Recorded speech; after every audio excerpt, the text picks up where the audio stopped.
सबको प्रणाम और सुप्रभात। बच्चों, उपस्थित हूँ फिर से लेकर वही विषय वस्तु, वही दीवाना दिल, मस्ताने आप और परवाना हमारा सब्जेक्ट जिसका नाम है इंग्लिश। हम लोगों ने टेंस पढ़ना शुरू किए थे और आज हम लोगों को टेंस कंप्लीट करना है। टेंस 3 होते हैं, प्रेजेंट, पास्ट, फ्यूचर, ये कल हमने बात की थी। फिर हर एक टेंस के 4 पार्ट्स होते हैं, इंडेफिनिट, कंटिन्यूस, परफेक्ट और परफेक्ट कंटिन्यूस, ये भी पढ़ा था। और हर एक पार्ट के 4 फॉर्मेशंस होते हैं, पॉजिटिव, नेगेटिव, इंटेरोगेटिव और इंटेरोगेटिव नेगेटिव।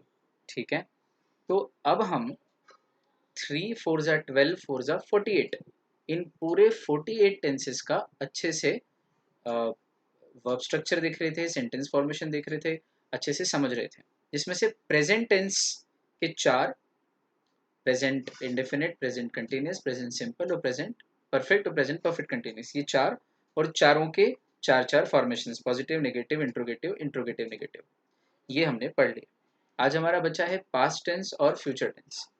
झटपट कंप्लीट करते हैं हम आज पास्ट और फ्यूचर को भी। करें शुरू? चलो बच्चों, स्टार्ट कर रहे हैं। पास्ट टेंस देखते हैं। पास्ट टेंस के वही 4 हैं। सबसे पहले पास्ट इंडेफिनिट टेंस। अब पास्ट इंडेफिनिट टेंस के 4 सब parts, positive, negative, interrogative, interrogative negative. तो हमने उसका बनाया था PNI और IN। इसके वर्ब स्ट्रक्चर देखते हैं। सब्जेक्ट प्लस वर्ब का सेकेंड फॉर्म, वर्ब का second form plus object. Negative में subject plus did plus not plus verb का फर्स्ट फॉर्म, क्योंकि डिड आ गया ना, डू का डिड, तो डिड जब सेकंड फॉर्म में आ गया तो फिर मेन वर्ब फर्स्ट फॉर्म में आ जाएगी, प्लस ऑब्जेक्ट। फिर क्वेश्चन बनेगा इंट्रोगेटिव में डिड सब्जेक्ट वर्ब का first form plus object plus question mark, और फिर did plus subject plus not plus verb का फर्स्ट फॉर्म। जनरल रूल क्या था? Once and for all universal rule, do did does इनके साथ sentence में जब भी मेन वर्ब आएगी तो फर्स्ट फॉर्म में आएगी। ठीक, तो चूंकि इन सब में डिड आ रहा है, इन तीनों में, ये इन तीनों में डिड आ रहा है, इसलिए मेन वर्ब का फर्स्ट फॉर्म चल रहा है, plus object plus question mark. अब झटपट से इनके सेंटेंसेस देख लेते हैं। Ram played cricket, play played played second form है। अगर ईट होता तो राम ईट चॉकलेट्स, तो राम एट चॉकलेट्स होता है ना। ईट और ईटन के बीच में सेकंड फॉर्म एट है। ठीक, तो राम प्लेड क्रिकेट ये सेकंड फॉर्म के रूप में लिया है हमने। वैसे थर्ड फॉर्म भी प्ले का प्लेड ही है, पर ये सेकंड फॉर्म है। फिर Ram did not play cricket, फिर did Ram play cricket, question mark, और did Ram not play cricket, rhetoric question अपना, क्या राम ने क्रिकेट नहीं खेला था? बिल्कुल खेला था। इस टाइप के जब बनाते हैं तो इंट्रोगेटिव नेगेटिव। ठीक, चल, ये हो गया हमारा पास्ट इंडेफिनिट टेंस। अब आते हैं पास्ट कंटिन्यूस पे। चूंकि प्रेजेंट में हम लोग इतने अच्छे से पढ़ चुके हैं चीज़ों को कि अब बहुत फ्री फ्लोइंग हो गया हमारे लिए। कल वाला लेक्चर एक बार फिर देख लेना आप लोग, ठीक है, अगर लगे तो, और झटपट एक बार रिवाइज कर लेना। मेरे साथ कॉपी में तो बनाती जाओ, ये वर्ब स्ट्रक्चर भी उतारो मेरे साथ साथ, और एक एक सेंटेंस भी। फिर मैं एक सेंटेंस दूंगा आप लोगों को प्रैक्टिस के लिए, फिर आज रात को आप उसके पूरे 48 फॉर्मेशंस बनाओगे। ठीक, एक सेंटेंस मैं दूंगा और उसके पूरे 48 फॉर्मेशंस आप बनाओ। अगर आपने बना लिए, ये मेहनत कर ली मेरे साथ, तो लाइफ में कभी कोई आपका सेंटेंस फॉर्मेशन में हाथ नहीं पकड़ सकता। फिर बड़े से सीए बन जाओ, टैक्स के ऊपर आर्टिकल्स लिखो, आप जीएसटी के ऊपर आर्टिकल लिखो। भी सीए बनने के बाद बहुत बड़ी फील्ड है। Piyush Goyal is a chartered accountant, he has become railway minister of the country. Suresh Prabhu is a chartered accountant, वो कहाँ पहुंच गए देश में, वो भी रेलवे मिनिस्टर रह चुके हैं। Piyush Goyal has presented budget, उन्होंने फाइनेंस मिनिस्ट्री भी संभाली है। तो चार्टर्ड अकाउंटेंट के लिए आसमान खुला है पूरा यार। और ये सब करने के लिए आपको कई बार लेख लिखने पड़ेंगे, उसके लिए इंग्लिश की ज़रूरत पड़ेगी, बोलना पड़ेगा, लिखना पड़ेगा। सब कुछ जो हम कर रहे हैं वो करियर से रिलेटेड है। मेहनत जो मैं कर रहा हूँ कर लेना बस। ठीक, चल। Past continuous. चल अगेन, इसका पॉजिटिव, नेगेटिव, इंटेरोगेटिव और interrogative negative.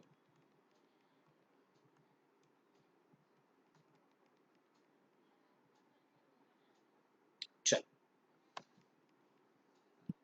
Subject plus was verb plus verb का आईएनजी फॉर्म प्लस ऑब्जेक्ट। ठीक, subject plus was verb plus not plus verb का आईएनजी फॉर्म प्लस ऑब्जेक्ट। फिर वॉज वर्ब, देखो helping verb question बनाने में काम आ रही। Was verb plus subject plus verb का ING form plus object plus question mark, और was verb plus subject plus not plus verb का ING form plus object plus question mark. अब बना लेते हैं इसके सेंटेंस। देखें, राम वॉज प्लेइंग क्रिकेट। ठीक है, राम अच्छा वर क्यों है? वर प्लूरल के लिए। ठीक, आई के साथ वॉज, यू के साथ वर, बाकी सबके साथ वॉज या वर डिपेंड करता है सिंगुलर है कि प्लूरल। सिंगुलर के साथ वॉज, प्लूरल के साथ वर। और आई और you first person second person है। फर्स्ट पर्सन आई के साथ वॉज है यहाँ पर, और यू सेकंड पर्सन के साथ वर है। तो subject Ram was, was not playing cricket, Ram was not playing cricket. फिर वॉज राम प्लेइंग क्रिकेट, और last was Ram not playing cricket. क्या राम क्रिकेट नहीं खेल रहा था? बिल्कुल खेल रहा था। या कभी कभी इंक्वायरी में भी पूछते हैं, क्यों राम क्रिकेट नहीं खेल रहा था क्या? Was Ram not playing cricket? हाँ, राम क्रिकेट नहीं खेल रहा था।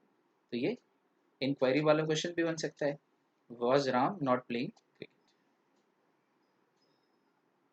डन। पास्ट टेंस के दो हो गए। चलो पास्ट टेंस का तीसरा, past perfect. Past perfect tense.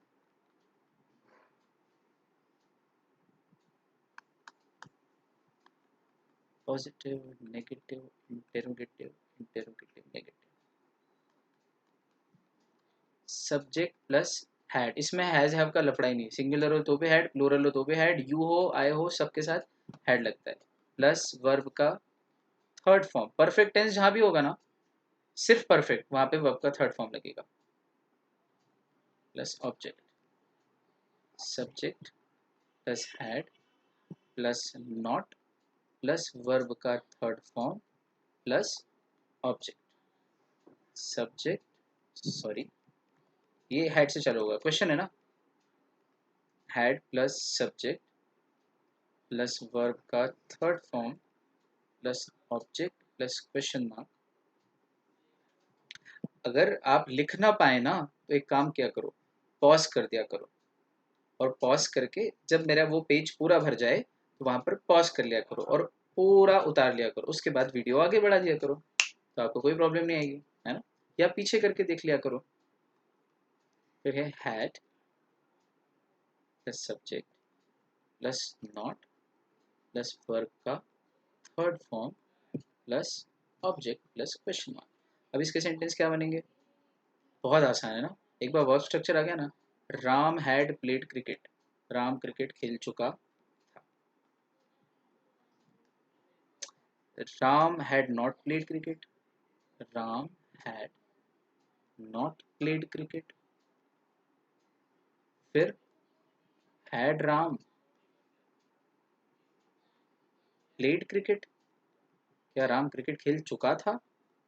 और had Ram not played cricket, क्या राम क्रिकेट नहीं खेल चुका था? अच्छा, एक चीज जो अपनी बात करने की रह गई हुई, अभी तक मैंने आज आपको 3 टेंस पढ़ाए। पास्ट इंडेफिनिट, जिसको सिंपल पास्ट भी बोल सकते हैं, पास्ट कंटिन्यूअस और पास्ट परफेक्ट। तीनों का प्रयोग कब कब करते हैं, शॉर्ट में ये समझ लो। पास्ट इंडेफिनिट का प्रयोग हम 2 तरह से करते हैं। एक वो कि कोई एक घटना जो भूतकाल में एक ही बार हुई थी तब भी, या फिर जो घटना भूतकाल में होती रहती थी। ठीक, होती रहती थी के लिए कई बार हम एक यूज्ड टू का प्रयोग भी करते हैं। एक फ्रेजल वर्ब है यूज्ड टू। जैसे कि वो मेरे घर आया करता था, तो he used to come to my house, है ना। तो ये भी एक प्रयोग होता है यूज्ड टू का। ठीक, नहीं तो वो मेरे घर आया था, ही केम टू माई हाउस। तो जो घटना भूतकाल में हुई थी, हो चुकी थी बोलना नहीं चाह रहे हम, हुई थी, हुआ था, गया था, खाया था, है ना। तो उसके लिए हम प्रयोग करते हैं किसका, पास्ट इंडेफिनिट या सिंपल पास्ट का। पास्ट कंटिन्यूस, जो घटना भूतकाल में चल रही थी लगातार, वह खा रहा था, वे गा रहे थे, वो आ रहा था, इस तरह का जब हमको स्ट्रक्चर लेना हो तो पास्ट कंटिन्यूस। और जो घटना भूतकाल में हो चुकी थी, है ना, राम क्रिकेट खेल चुका था, सीता नाच चुकी थी, मैं पढ़ा चुका था, आप पढ़ चुके थे। तो जो घटना भूतकाल में कंप्लीट हो चुकी थी उसके लिए पास्ट परफेक्ट। ठीक है, अगला टेंस है past perfect continuous. Past perfect continuous. चलो, positive, negative, interrogative, interrogative negative.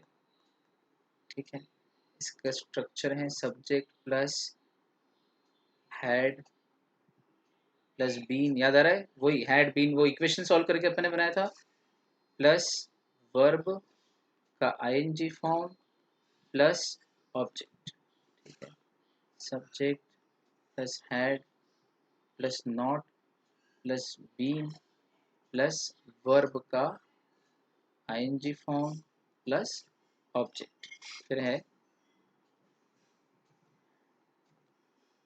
Had से क्वेश्चन बनेगा, had plus subject plus verb का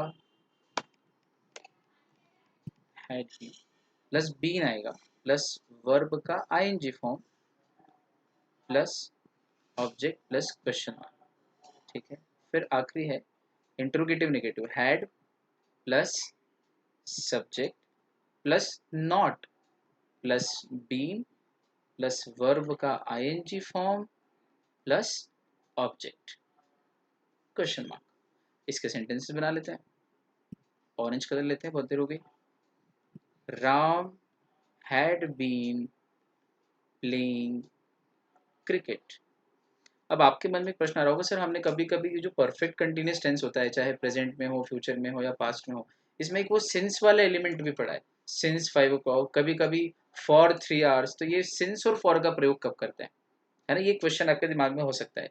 ये मैं बहुत ही लॉजिकल वे में वंस एंड फॉर ऑल आपको हमेशा याद रहेगा इस तरीके से समझाऊंगा। जैसे आज हमारे पूरे टेंसेस होते हैं, आज ये वाला रूल बताएंगे। आज ईडियम लेने के बजाय हम सिर्फ ये वाला रूल पढ़ेंगे कि सिंस का प्रयोग कब करना और फॉर का प्रयोग करना, समथिंग एडिशनल, है ना, worth noting, worth remembering life long अच्छे से। ठीक, तो सब्जेक्ट प्लस हैड नॉट, ये देख लेते हैं, Ram had not been playing cricket. इस टेंस का प्रयोग कब करते हैं, इस पर भी बात करेंगे अपन, पास्ट परफेक्ट कंटिन्यूस का। फिर had Ram been playing cricket question mark. और आखिरी had Ram not been playing cricket, क्या राम क्रिकेट नहीं खेल रहा था। पास्ट परफेक्ट कंटिन्यूस टेंस का प्रयोग तब करते हैं जब कोई व्यक्ति ने भूतकाल में कोई काम, पास्ट में कोई काम करना शुरू किया था, काफी कुछ कर चुका था, और हमको ये शो करना है कि उसका पास्ट में ही वो काम कंटिन्यू चल भी रहा था। जैसे कि ये बात 1920 की है, तब राहुल उस भोपाल वाले मकान में रह रहा था, है ना। तो वो कई सालों में रह भी चुका था और फिर भी कंटिन्यूस रह ही रहा था। तो 1920 के भी कई साल पहले वो वहां रह चुका है, तो बहुत कुछ तो परफेक्ट है, और तब भी रह ही रहा था मतलब कुछ चल भी रहा है, तो परफेक्ट भी है और कंटिन्यूस भी। और कब की बात है, भूतकाल की, तो भूतकाल की बात जो तब काफी कुछ हो भी चुकी थी और तब भूतकाल में ही कंटिन्यू चल भी रही थी। इस तरह के जब हमको स्ट्रक्चर डिनोट करने होते हैं हिंदी में, इंग्लिश में, तब हम पास्ट परफेक्ट कंटिन्यूस टेंस का प्रयोग करते हैं। हिंदी में कैसे बोला? राहुल उस मकान में 1920 से रह रहा था। ठीक। और अगर से रहा था और राहुल रह रहा था, तो ये पास्ट कंटिन्यूस हो जाएगा। तो से रहा था ये हो जाएगा पास्ट परफेक्ट कंटिन्यूस, और रहा था ये पास्ट कंटिन्यूस। ये दोनों के बीच में बहुत ही बारीक सा डिफरेंस है। आया बच्चों? बहुत अच्छा। चलो भाई, अगले टेंस पे आते हैं। अगला है हमारा फ्यूचर टेंस। ये हमारा पास्ट टेंस ही चल रहा था यहाँ तक, कंप्लीट। चलो भाई, फ्यूचर टेंस। वो एक मैसेज आता है व्हाट्सएप पे, एक बच्चा हर चीज़ को फुटूरो फुटूरो बोलता है। तो मैडम उसके पिताजी को बुला लेती है, यार ये आपका बच्चा क्या करता है फुटूरो फुटूरे? तो बोले ये तो उसका नटूरे है। नटूरे यानी नेचर। तो जब जेनेटिकली सब कुछ खराब हो तो बेचारे बच्चे का क्या दोष है? हायरार्की ऐसी है उसकी, है ना, हेरिडिटी ऐसी है। चल, फ्यूचर टेंस। फ्यूचर की वही चार, इंडेफिनिट, कंटिन्यूअस, परफेक्ट और परफेक्ट कंटिन्यूअस। चलो देखते हैं। सबसे पहले फ्यूचर इंडेफिनिट टेंस। इसको सिंपल फ्यूचर बोलो या फ्यूचर इंडेफिनिट बोलो, आपको पता है ये बोलना आता है? Future indefinite tense. चलो भाई, इसका स्ट्रक्चर है पॉजिटिव, नेगेटिव, इंटेरोगेटिव और इंटेरोगेटिव नेगेटिव।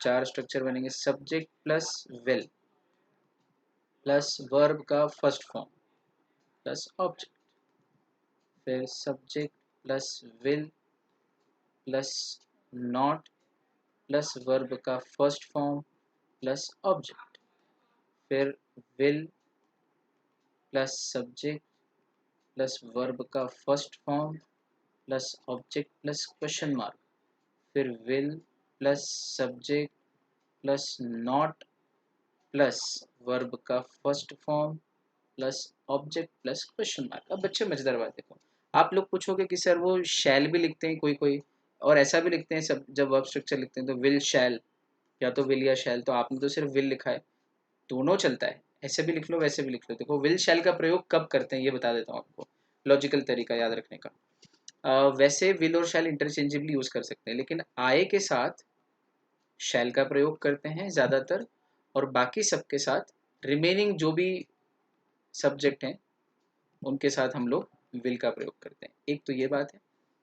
ये डिफरेंस तो आपको बहुत जगह पढ़ने को मिलेगा और ये ठीक भी है, ये ग्रामर में पढ़ाया जाता है। एक मेरा लॉजिक लेना आप, जहाँ डिग्री ऑफ सर्टेनिटी, जहाँ डिग्री ऑफ सर्टेनिटी ज़्यादा हो, क्योंकि विल यानी भविष्य में होगा। अब भविष्य में अगर होगा ये आपको कहना है, और उस चीज़ के होने की सर्टेनिटी होगी ही, इस पे अगर जोर देना हो तो आप विल का प्रयोग करोगे, है ना, भले फिर आए ही क्यों ना हो।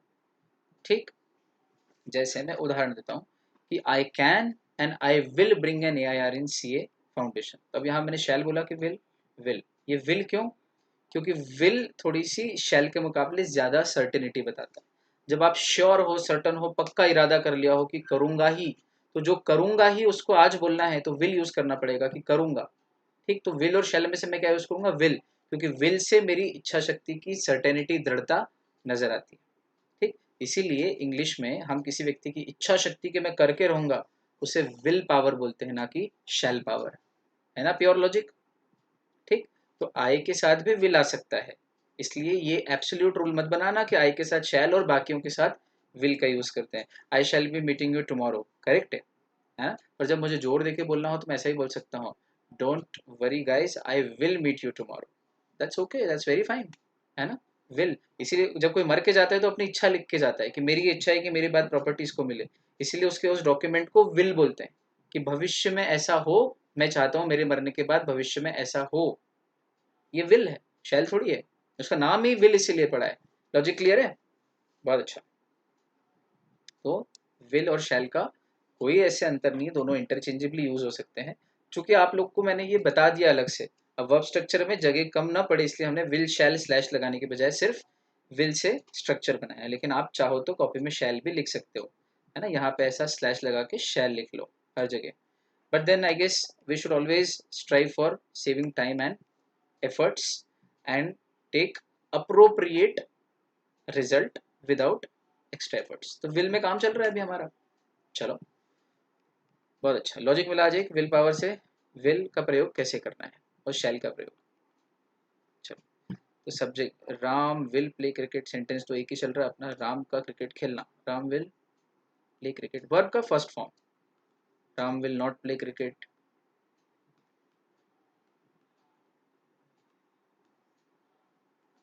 Will Ram play cricket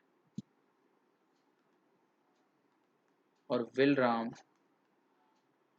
W capital लिखना आप, नॉट प्ले क्रिकेट.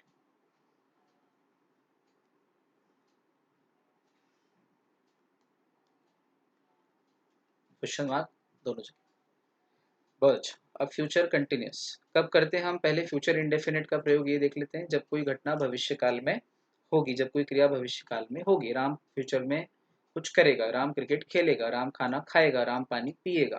तो कुछ भी आएगा, खाएगा, जाएगा, करेगा, जाएगी, नाचेगी, घूमेगी, फिरेगी, ऐश करेगी और क्या. तो ये किस में जाएगा, फ्यूचर इंडेफिनिट. फिर है फ्यूचर कंटिन्यूस. सिंपल प्रयोग है इसका. फ्यूचर में कोई घटना जब कंटिन्यूसली चल रही होगी, है ना, इसका प्रयोग हम भविष्य की बातें बताने के लिए. राम खाना खा रहा होगा, कल इस समय तो राम मेरे हिसाब से पानी पी रहा होगा. है ना? अब ये पॉसिबिलिटी वाला नहीं है ना कि क्या कर रहा होगा यार तेरे हिसाब से, अभी वो क्या कर रहा होगा. मेरे हिसाब से इस समय वो घर में बैठा बैठा पानी पी रहा होगा. है ना. तो यहाँ पर फ्यूचर टेंस नहीं है, ये प्रिडिक्शन है. तो इसको बोलेंगे आई think he must be drinking water sitting in his home. तो ये वो वाला कर रहा होगा नहीं, ये जब हम भविष्य में कोई क्रिया हो रही होगी डिनोट करते हैं, तब फ्यूचर कंटिन्यूस का प्रयोग करते हैं कि 15 अगस्त को मोदी जी इस समय झंडा फहरा रहे होंगे लाल किले पे. है ना. तो ये फ्यूचर कंटिन्यूस, रहा होगा, रही होगी, रहे होंगे, बेसिक कीज हैं याद करने. फ्यूचर कंटिन्यूस टेंस के प्रयोग, अभी तक सारे टेंस के प्रयोग भी हमने देखे हैं with Hindi keys. Again positive, negative, interrogative और इंटेरोगेटिव नेगेटिव. एक पेज पे हमारे 2 टेंस हो जाते हैं, सबसे अच्छी बात है. Subject plus will plus be, be लगता है इसमें, प्लस वर्ब का आईएनजी फॉर्म प्लस ऑब्जेक्ट. बहुत इजी टेंस है. Subject plus will plus not plus be plus verb का आईएनजी फॉर्म प्लस ऑब्जेक्ट. फिर will subject plus be plus verb का ING form plus object plus question mark.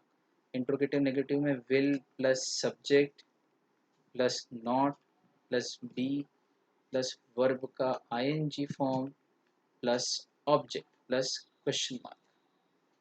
चलो भैया, sentence तो बहुत easy है. अब तो आपको सब बनाना आ ही गए हैं, अपन ने इतनी मेहनत की है तो पहले से भी आपको आता था, अच्छे से रिवाइज हो गया.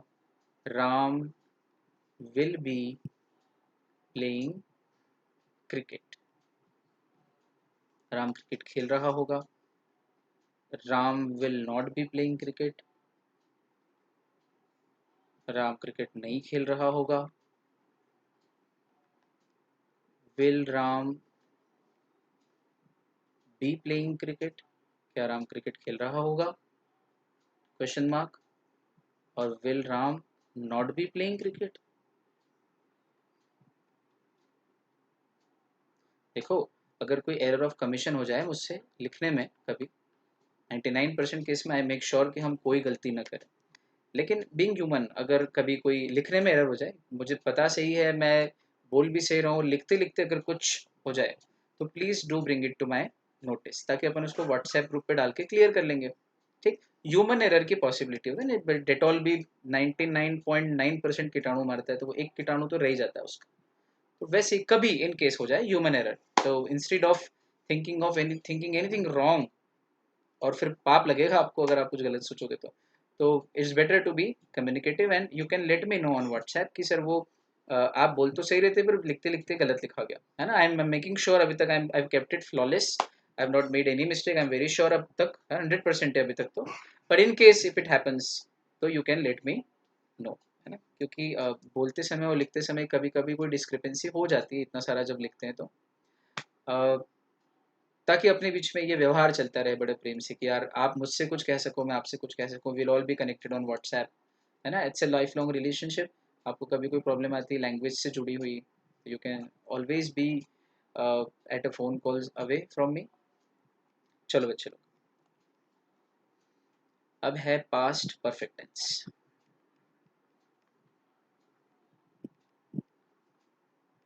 Sorry sorry sorry, future perfect पढ़ रहे हैं।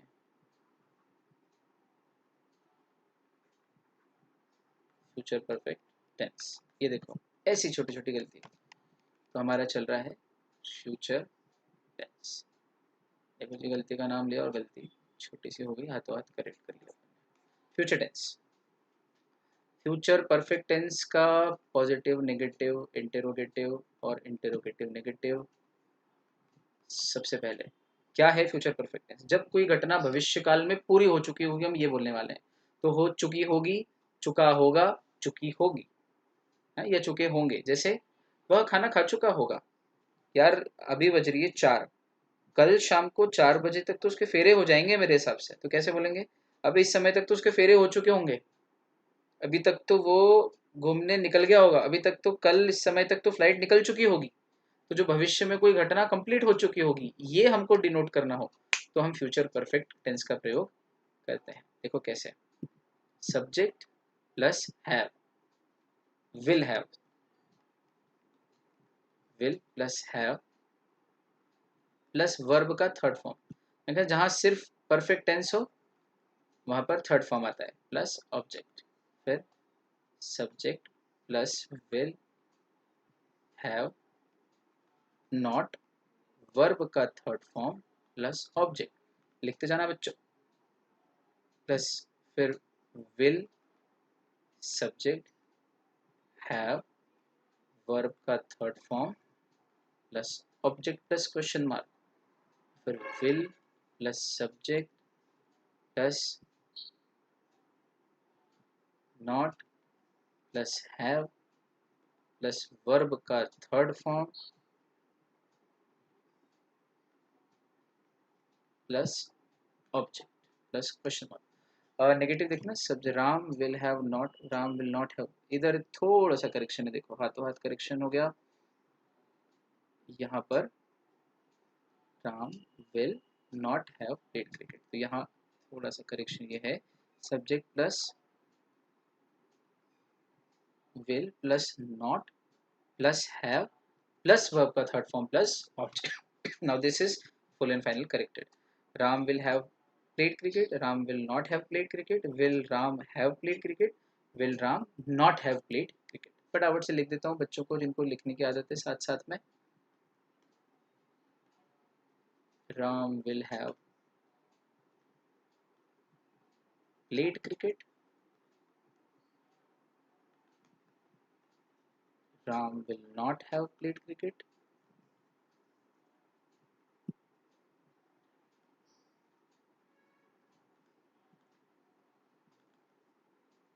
Ram will Ram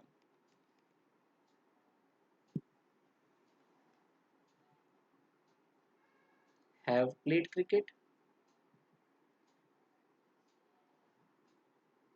question mark, will Ram not have played cricket। This is future perfect tense for you. Practice जारी है। अंत में एक टेंस दूंगा, मैंने आपसे कहा था एक सेंटेंस दूंगा, उसके आपके 48 रूप बनाने हैं सारे। होमवर्क है हमारा ना, बड़ा होमवर्क। इंग्लिश का टीचर क्या होमवर्क देगा? छोटे छोटे दे सकता है। मैथ्स में तो काफ़ी सारे मिल सकते हैं आपको, अकाउंट्स में मिल सकते हैं सम सॉल्व करने के लिए, लॉ में यू राइट क्वेश्चंस, इकोनॉमिक्स में यू सॉल्व क्वेश्चंस, इंग्लिश में अभी ग्रामर में I can only give you practice sentences. वैसे वर्कशीट्स हैं आपके करने के लिए नोट्स के पीछे, वो आपको करनी है, फिर एक दिन हम डिस्कस करेंगे सारी वर्कशीट्स। लास्ट है फ्यूचर परफेक्ट कंटिन्यूअस टेंस। अच्छा मज़ेदार बात बताता हूँ इस टेंस के बारे में। इस टेंस को लेके इंग्लिश के जो विद्वान हैं, स्कॉलर्स हैं, उनके बीच में विवाद है, कंट्रोवर्सी। कंट्रोवर्सी मतलब कोई झगड़े नहीं है, कोर्ट केस नहीं है, अलग अलग व्यू पॉइंट्स हैं। कुछ इंग्लिश स्कॉलर्स का कहना है कि ये टेंस होना ही नहीं चाहिए इंग्लिश में, क्योंकि इसका सेंस नहीं है।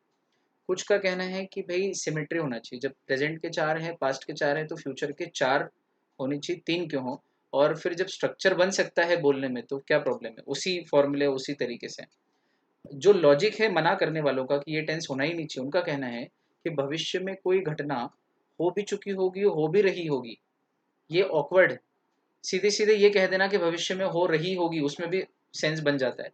मतलब future continuous is enough, future perfect continuous का स्ट्रक्चर बनाने की जरूरत ही नहीं है।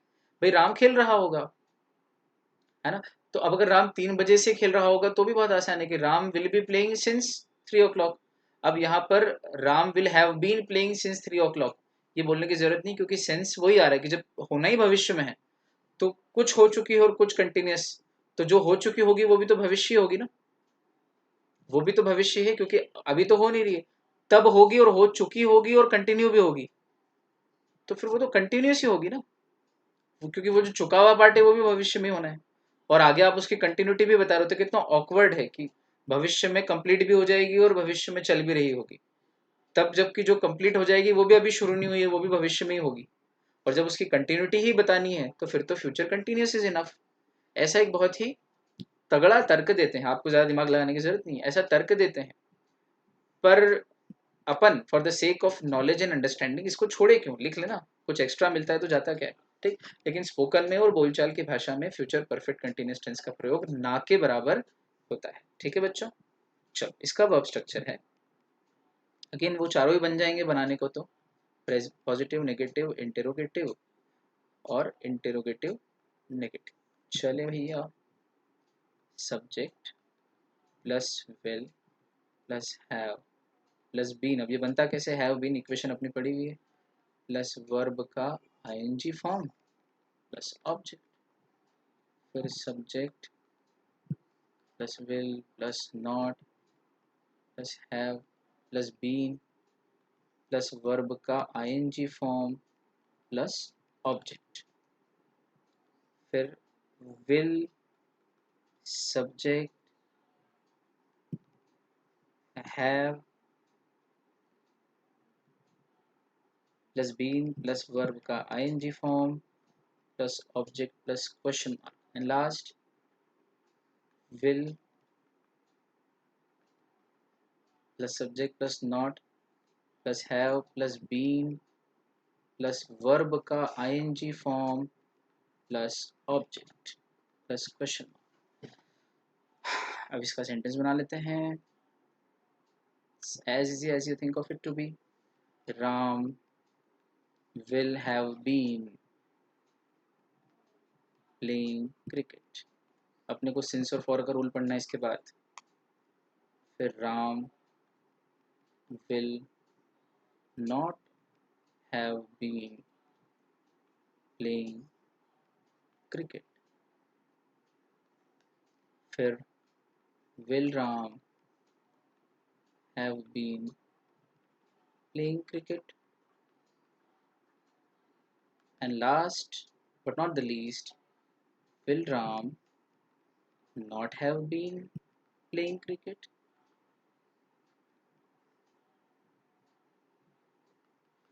लो जी, तैयार, पूरे 12 टेंस के एक के 4 यानी कि 48 टेंस। पूरी मेहनत जान लगा दी, आपने भी जान लगा दी, मैंने भी। अब कोई हमारा हाथ रोक ले टेंस को लेके, जब हम वॉइस पढ़ेंगे या डायरेक्ट इनडायरेक्ट स्पीच पढ़ेंगे, है ना। टेंस का बेस मजबूत है तो डायरेक्ट इनडायरेक्ट स्पीच और वॉइस अपने आप आएंगे, है ना। वहाँ भी मेहनत करेंगे हम इतनी जितनी यहाँ करिए, पर इसको हम छोड़ नहीं सकते थे। सिंस और फॉर वाला रूल पढ़ते हैं, चलो आओ। सिंस और फॉर ये दो ही है ना, फ्रॉम का प्रयोग नहीं करते हैं। I am living here from 3 years, 3 सालों से, तो फ्रॉम से के लिए फ्रॉम नहीं, फ्रॉम तो आता ही नहीं है ना, या तो फॉर आता है या सिंस आता है। ठीक, तो ये गलती एक तो अपनी पहले से ही कर लो आप, कि फ्रॉम आता ही नहीं है। और फॉर या सिंस अगर ये दो आते हैं तो फॉर का प्रयोग कब करते हैं और सिंस का प्रयोग कब करते हैं। सिंस का प्रयोग बता देता हूँ कब करते हैं, जब क्लॉक या वॉच में आने वाला टाइम कैलेंडर में आने वाला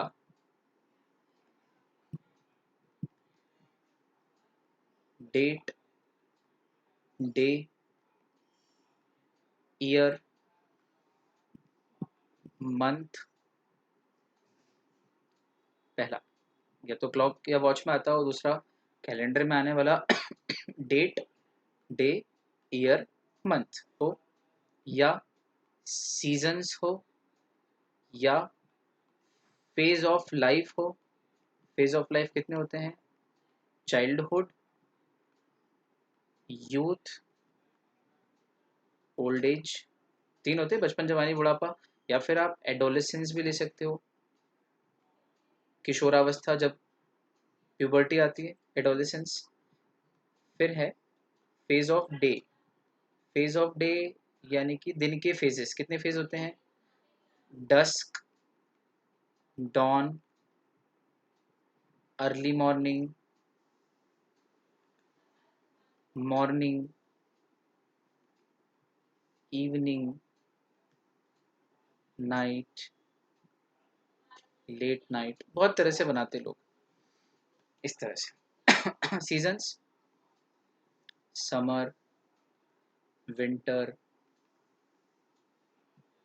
रेनी, autumn, spring and so on. चल, तो घड़ी में, क्लॉक में आने वाला टाइम कौन सा होता है? 3 o'clock, 8 PM, 16 hours। दोपहर की 4 बजती तो उसको 16 hours लगते हैं ना रेलवे की घड़ी में। ये सब घड़िया वॉच में आते हैं कि इस तरह के टाइम, प्रिसाइज टाइम कितनी बजे? 5:10 AM या PM, है ना, ये घड़ी में आते हैं बराबर। कैलेंडर में क्या क्या आता है? Day, Monday, Tuesday, Wednesday, Thursday, Friday, Saturday, Sunday, ये डे आते हैं। ईयर, 1910, 1920, 1930, 2020, 2040, 2021, 2022, 2023, 2024, 2025, 2026, 2027, 2028, 2029, 2030, 31, 32, 33, सब। चलो, मंथ, जनवरी, फरवरी, मार्च, अप्रैल, मई, जून, जुलाई, अगस्त, सितंबर, अक्टूबर, नवंबर, दिसंबर। डेट 1 से लेके 31 तारीख। ये सब कैलेंडर में जो प्रिसाइजली आते हैं, इनके साथ भी सेंस लगता है। सीजन के साथ मैंने लिख दिया सेंस लगता है। Phase of day, phase of life के साथ भी सेंस लगता है। इसके अलावा बाकी जितना भी इंडेफिनिट टाइम पीरियड हो, उसके साथ फॉर लगता है। जैसे मैंने कहा कि मैं 3 घंटों से पढ़ रहा हूँ, 3 घंटे कहीं लिखे हुए दिख रहे हैं आपको घड़ी में? घड़ी में 3 घंटे लिखा हुआ आता है? नहीं। 3 o'clock तो आता है घड़ी में, 3 o'clock तो आता है, पर 3 घंटे लिखा हुआ नहीं आता, है ना। फॉर आएगा इसके साथ। For 3 hours, I have been studying for 3 hours। फिर 1 second,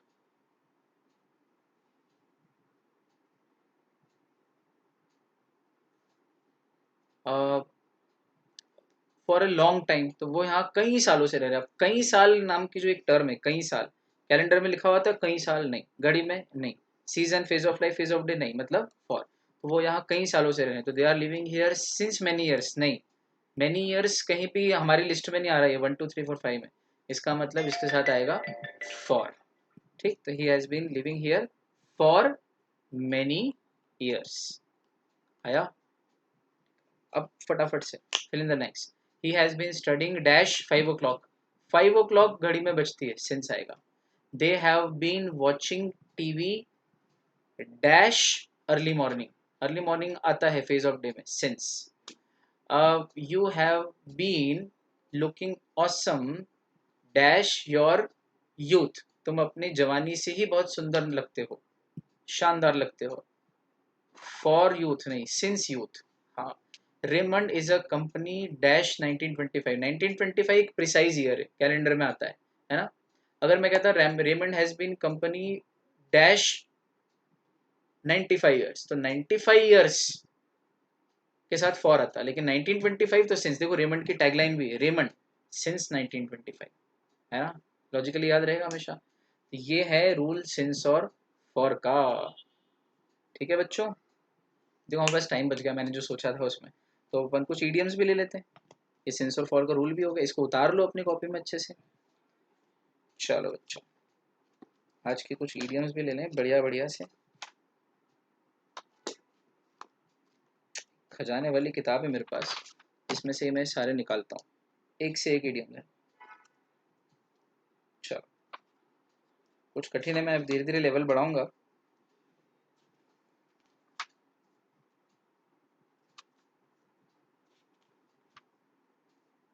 to go to the wall, idiom of the day. Idioms लेते हैं दो तीन। पहला, to go to the wall. अब इसका क्या मीनिंग नजर आ रहा है? To go to the wall यानी दीवार के पास जाना, लेकिन नहीं, इसका मीनिंग है टू बी रूइंड, बर्बाद हो जाना। टू बी रूइंड, रूइन यानी बर्बाद होना, पास्ट टेंस रूइंड, है ना। टू बी रूइंड, इसका क्या बनेगा? By investing all his money in one stock, I think he will go to the wall. एक ही कंपनी के स्टॉक में सारा पैसा उसने इन्वेस्ट कर दिया, मुझे लगता है कि वो बर्बाद हो जाएगा। शेयर मार्केट का तो खेल ऐसे ही है। तो कितना बढ़िया सेंटेंस बना, by investing in a single stock I guess he will go to the wall. ठीक, टू बी रूइंड, बर्बाद हो जाना। आप हिंदी में लिख सकते हो साइड में इसका मीनिंग। दूसरा लिखो, दूसरा है to feel at home. To feel at home, at home यानी घर पे, ऐसा फील करना जैसे मैं घर पे हूँ, यानी कि टू फील इजी। अब कोई मेरे घर आया मुझसे मिलने, थोड़ा डरा हुआ है, अरे सर का घर है, कैसे क्या, थोड़ा सा अनकंफर्टेबल ऐसे बैठा है बिल्कुल सिकुड़ के। मैंने कहा come on feel at home, यानी कि इजी फील करो, इतना कुछ ज़्यादा डिस्कम्फर्ट फील करने की जरूरत नहीं, अपन सब एक जैसे लोग हैं, उसमें क्या है ना। तो फील एट होम ये किसी को कंफर्ट कराने के लिए सबसे अच्छा है। Are you feeling at home? तो एट होम मतलब ये तेरा घर नहीं है, घर तो मेरा ही है, लेकिन यहाँ पर घर जैसा फील कर, यानी कि इजी फील कर, है ना। To feel at home, to feel easy. Sentence बनाया हमने इसका, और लिखो।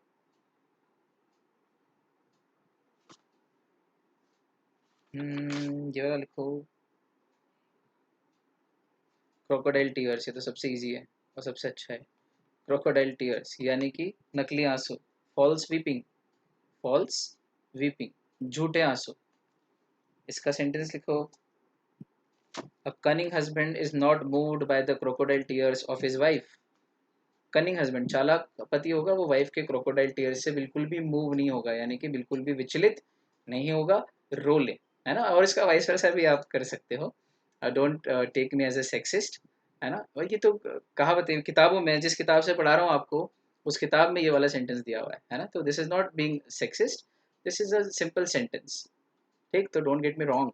एनीवेज, और मैं आई am very firm with my point कि there is nothing like a husband uh, being cunning and wife always having crocodile tears in his eye in her eyes.